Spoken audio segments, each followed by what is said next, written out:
Alright, so welcome to our bonus chapter, how to lay baseboard tile.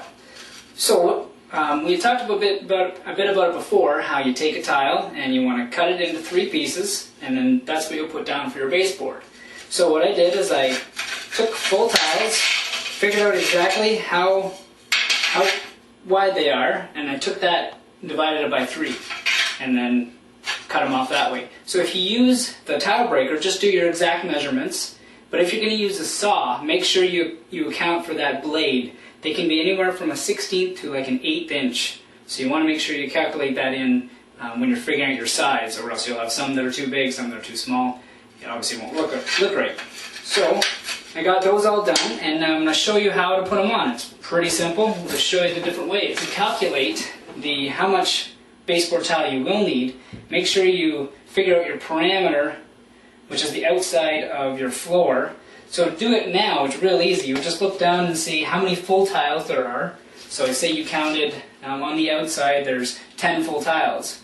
So all you would do is divide that by 3, which would be 3 and a bit, so always up. So you'd say you'd need 4 tiles, and then break them into 3 parts. Real simple, and that's all there is to it for the baseboard, to figure out how much you need. But make sure you figure that out before, so you don't have to come back and then buy the tile and all that kind of stuff. You're ready to go. So I'll show you the different ways to do it here. So here's some tiles ready to go. Now I'm going to show you how to do it on the full pieces. It's the exact same to do it on the part pieces. And one thing you want to remember is always line your baseboard up with your existing grout lines. If you don't, it can look very odd. Depending if the person wants it that way, it's a totally different look.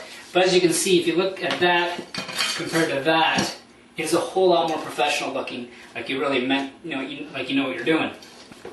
So I'm going to show you the different tools you can use to put this on. Now my personal favorite I will start with, it's called PL Premium. It is just a fantastic glue that works in almost any application, including tile.